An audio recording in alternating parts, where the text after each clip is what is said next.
Victory. I'm Rocky, and Blake is not here. He sadly got attacked by the White Six. We'll be talking about Raw, NXT, Smackdown, and our Summerslam predictions. Starting off with Raw, CM Punk has a promo. And then during his promo, Seth Rollins comes out. They have a pretty good promo battle. And I honestly could see it being a triple threat at SummerSlam, but I'll talk about that later. And then Jey Uso versus Chad Gable, where Jey Uso picks up the W after some distraction by the Wyatt Six, as the Wyatt Six made the lights go out, and this distracted Chad Gable long enough for Jey Uso to hit a spear, and it was a 1, 2, 3. And then Jey Uso just gets out of there. Chad Gable then gets it was Nikki Cross comes into the ring. Then she delivers the package to the returning Pat McAfee. And then we'll see that videotape later in the night. It was Pete Dunne versus Bronson Reed, where Bronson Reed just basically beats Pete Dunne pretty easily. Then after the match, Bronson Reed goes to attack Pete Dunne, but Sheamus saves him, but Pete Dunne doesn't look very happy that Sheamus saved him. And then we had a Braun Breaker and Sami Zayn promo about the Intercontinental Championship.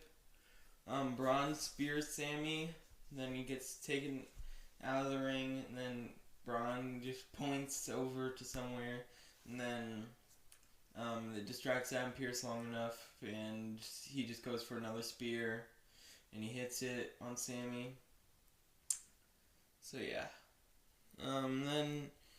It was Judgment Day versus the Awesome Truth and Braun Strowman.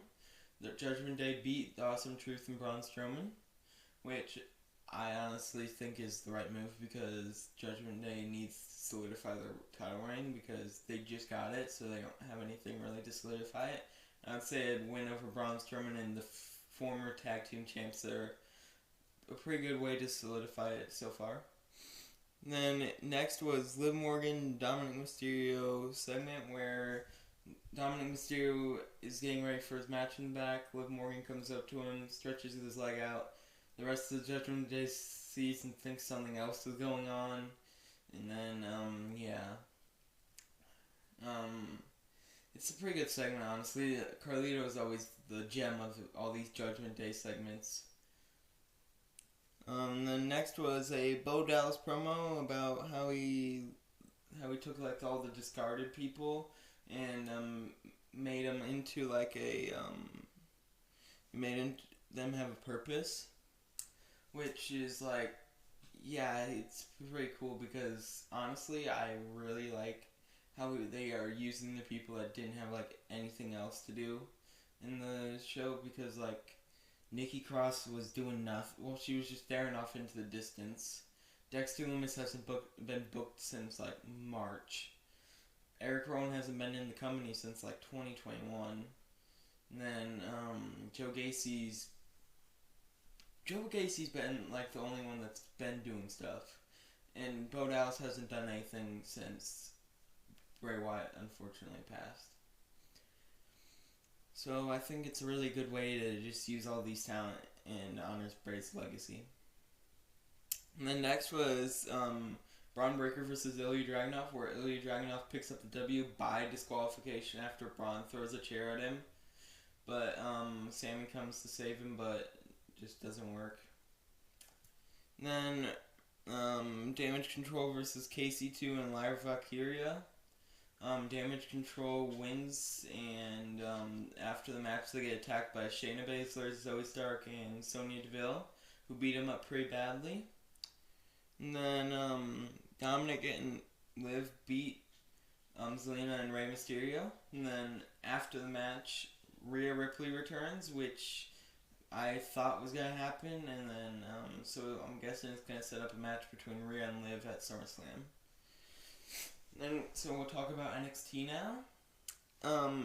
So Ethan Page, Trick Williams, Shawn Spears, and Javon Evans had a segment that ended in a brawl because which would have ended in a tag team match at the end of the show, but we'll talk about why that didn't happen later. But Carmen Petrovic then faced Ariana Grace after they just tagged at NXT Heatwave, and Carmen Petrovic picked up the W against Ariana Grace pretty easily, I'd say.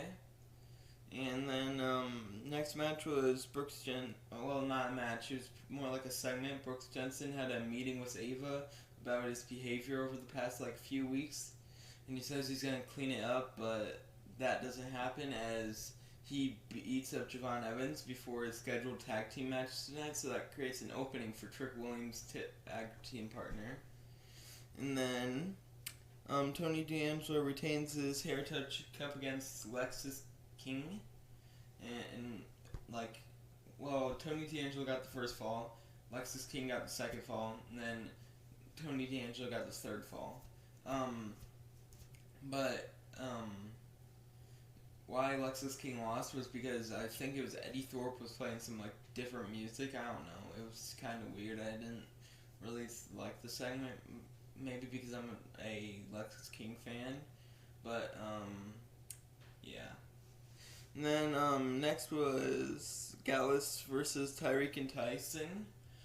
Gallus pretty easily just squashes Tyreek and Tyson, and yeah, it was not even a close match, I would say.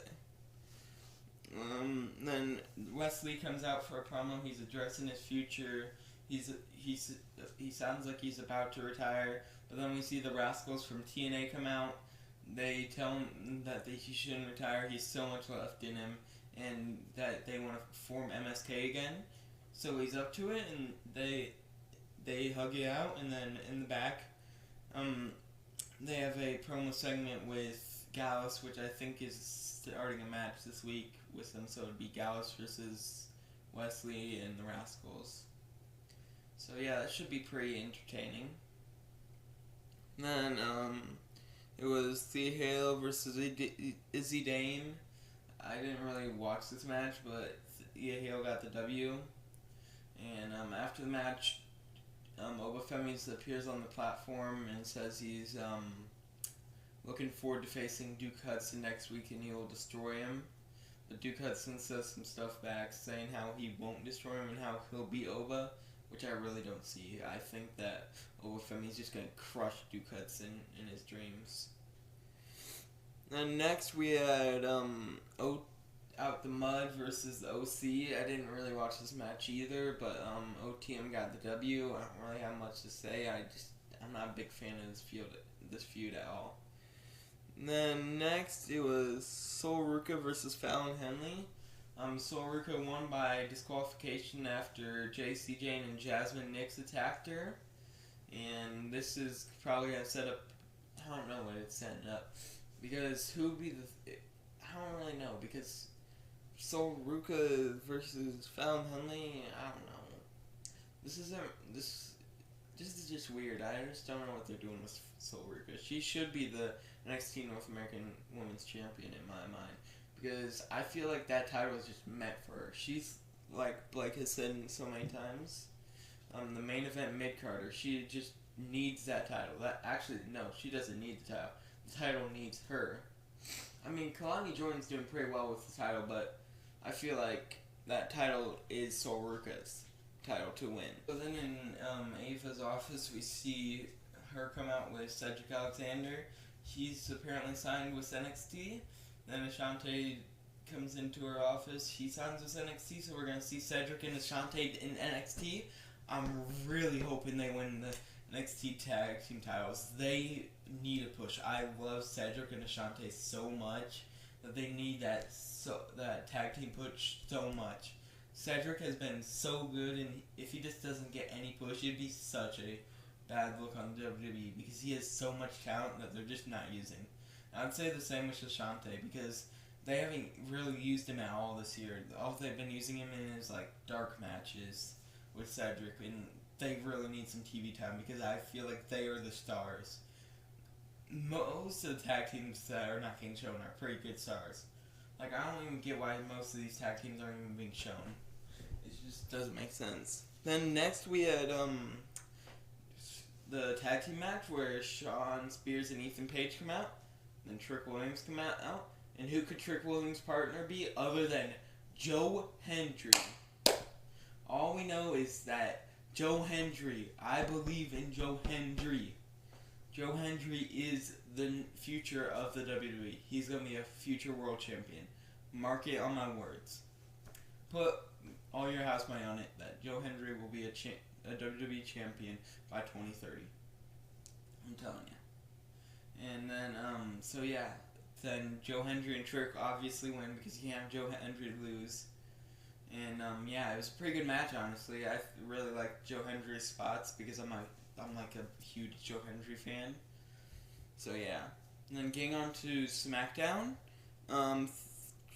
Tiffany Stratton and Nia Jax and Bayley had a promo segment where Tiffany was talking about how she's Money in the Bank, and then Nia's talking about how she's Queen of the Ring, and then Bayley's talking about how she's the champ. I don't know. Then Michin attacks. I don't know. She attacks Nia Jax, I guess, and yeah. So Nia Jax is versus Michin is the next match, and Nia Jax wins because they can't have her lose in a upcoming tour Summerslam match against Bayley. So I get it, but I really think that Michin should be getting a push and change her name back to Mia Yim, because the name Michin just doesn't fit her. I just don't like the name. It sounds too Vince McMahon era like.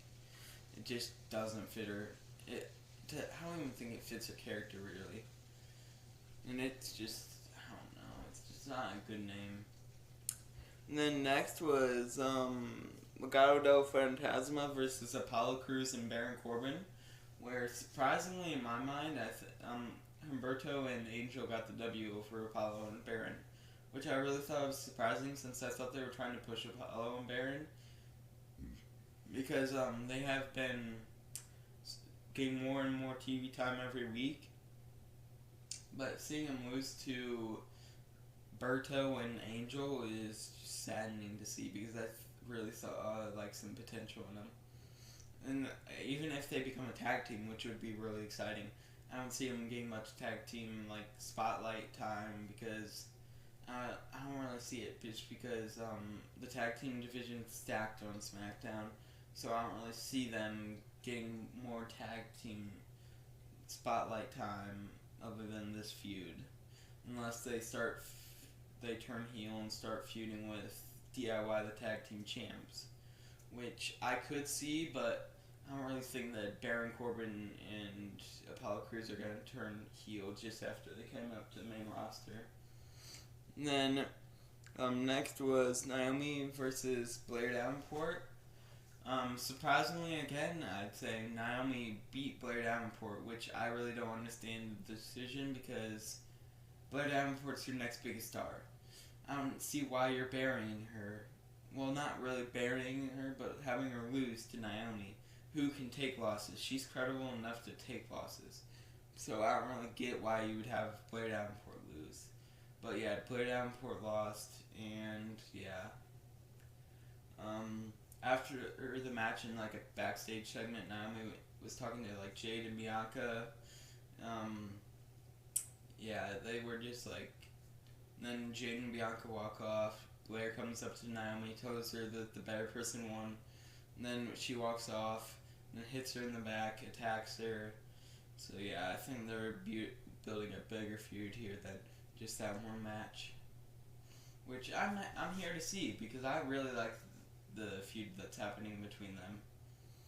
And then next we had DIY versus A-Town Down Under for the tag team championships again, where DIY retained against A-Town Down Under. More cracks at Austin Theory turning on, Grayson Waller coming, and I could see a pretty good match coming up between them at maybe Bash in Berlin or Bad Blood. I don't know which one it would be though. Just depends on when the turn happens, because that match would be a pretty good match. Then after that match, Jacob Fatu attacks them all except Austin Theory. Austin Theory gets away in time, so he lays out Grayson Waller, Johnny Gargano, and Tommaso Ciampa, I believe in that order. Then we see Solo making his entrance. He has a promo about how he's the real tribal chief. And then he challenges Cody Rhodes for Summerslam. Cody Rhodes comes out. He accepts. They start to gang up on him. They beat him down. Randy Orton comes out. They beat Randy down. They hold Cody in the ropes, and they put Randy through the table, injuring his back even more. So I'm guessing Randy won't be there for SummerSlam, so Cody will be all alone. So yeah. This story has been getting kind of ramped up, but I just don't think it should be the main event of SummerSlam. SummerSlam has so many good matches in its card that I don't think it should be the main event. Because I know it's going to be Roman returning, Jimmy returning, but you don't need... Well, I don't even think Jimmy's returning at SummerSlam, but Roman's returning it. I know that's main event worthy enough that just because of Roman's return, but like CM Punk versus Drew should be the main event. Or Liv Morgan versus Rhea, which has had more story, which has had better storylines than Solo Sikoa versus Cody Rhodes.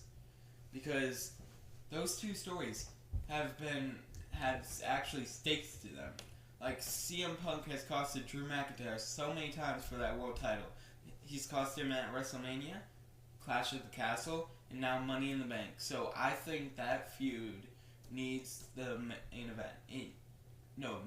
It doesn't need the main event. The main event needs it. Solo Sikoa and Cody Rhodes need the main event, but the main event doesn't need them. Liv Morgan and Rhea, the main event needs them. Because their feud is going so good.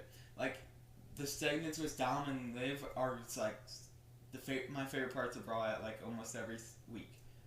So yeah. So now we'll get into the SummerSlam predictions.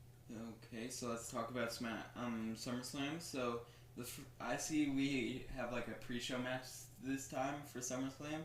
I think it'll be the Awesome Truth versus the Judgment Day. I think it'll be a pretty good match. I would say that Awesome Truth wins so that The Miz gets his moment in Cleveland. So, and I don't really see that the Judgment Days are like just placeholders for right now for the titles. And then next I could see this as the opener. I have Logan Paul versus LA Knight, where I see LA Knight taking the title from Logan Paul.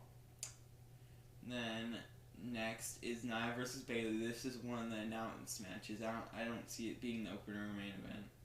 And I see Nia Jax winning the title from Bayley and proving herself as the Queen of the Ring. And then next I see Braun versus Sammy versus Ilya. And I see Braun finally getting the Intercontinental Championship. And then this match hasn't been announced yet, but I could see Liv versus Rhea. I see it. Actually, let's talk about Braun versus Ilya versus Sammy really quick. So why I see that match is because Ilya tried to stop Braun last week, and he wasn't able to because he didn't get there quick enough. So I see him being added to the match. So since Braun and Sammy are in the current feud, I could see Ilya being added.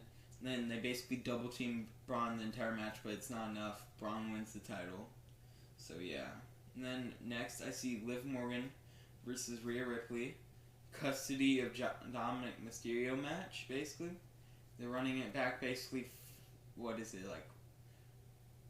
20 years later, maybe? 19 or 20 years later. Custody of Dominic Mysterio match. Because Dom has shown he likes both of them. And both of them have shown that they like Dom.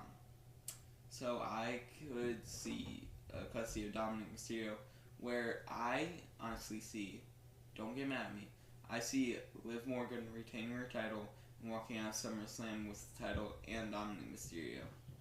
Because the current goal is to make Rhea Ripley more of a face. So having her lose at SummerSlam and not getting the gold immediately back will solidify her as more of a face, because baby faces are more likable when they're chasing a title, not when they're holding it. Been shown was Cody. Been shown was, well, not Sammy really. I really like Sammy, but Cody, like, all the fans have like turned on him basically since he's gotten the title. Like, everybody's just going against him. Like, they don't like his feud. Then I honestly see it's gonna either be Chad Gable versus Bo Dallas, or it's gonna be the Creed brothers, who I think will turn up with Chad Gable. They haven't joined with him so far because I'm recording this before Monday Night Raw of I think it's July 15th Monday Night Raw. So yeah, I'm recording this right before July 15th Monday Night Raw. So I have no clue if anything happened, because I'm pretty sure that Chad Gable's saying something tonight. I don't know. But Chad Gable, I see him maybe recruiting the Creed brothers, so it could be maybe Chad Gable and the Creeds versus Bo, Eric, and Gacy. I don't know. It could be Bo, Eric, and Dexter. I don't know. I see Bo and Eric definitely wrestling if it's a tag team match. And then next we have Damian Priest versus Gunther. This is one of the announced matches as well.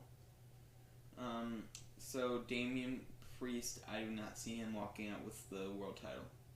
I see Gunther probably walking out with the world title because, one, Gunther fits the world title much better than Damian Priest does.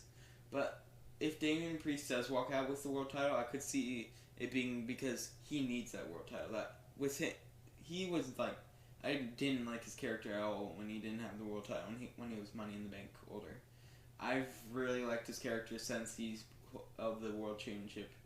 Like, his promos have been so good, and his in-ring work has been so good. He's just stepped up to another level once he became World Champ, and I've loved like every single part of his game since then.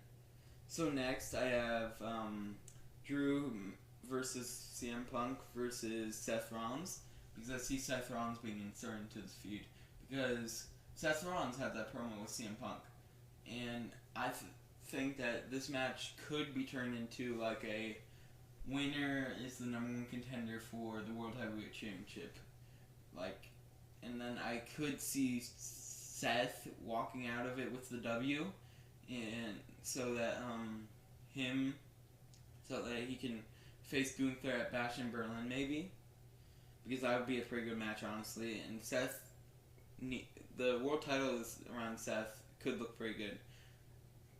I think Seth always needs to be in the world title picture, because Seth can elevate that world title around Gunther. If Gunther can get a W over Seth, it would put that title over so much. Because Seth is the one that held the title for the longest date. He held that. He was the first ever champion and the longest ever champion so far.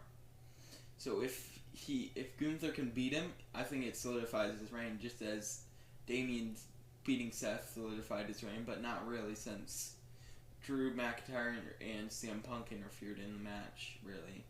So it isn't really his reign isn't solidified, I would say, yet. So I think that he needs some more stuff to solidify it, but I don't think he will get that chance, because I think that Gunther is walking out as champ. Then sadly the main event is going to be Solo versus Cody. I don't really think this should be the main event, because this is like had zero build basically. Well, I mean, it's had build, but Solo is not like a main event star. Like Cody is, I understand that, but Solo is not. Jacob Fatu has like overshined him in like every single category, and Jacob Fatu's only been here for like 2 or 3 weeks, and he's already outshined him in like every single category. Like, I get it that Solo Sikoa is the new tribal chief, but Jacob Fatu should be the new tribal chief. He should have been the enforcer way back then when Solo Sikoa was the enforcer. It should have been Jacob Fatu. Jacob Fatu is such a better enforcer than Solo Sikoa ever was. And I feel like that, so Jacob Fatu versus Cody Rhodes would be a much more entertaining match. Now, I know this is going to be the main event because Roman Reigns is returning. Roman Reigns is going to be returning, and he's probably going to cost a little match, which will be a pretty interesting little thing that happens. Because I think that will start the Bloodline feud up again. Because it's been just Bloodline versus Cody, Kevin, and Randy for the past 2 or 3 months. Well, since like WrestleMania, which is it's just been repetitive every single week. They've had good matches, but it's just getting repetitive every single week. I just don't want to see it anymore, honestly.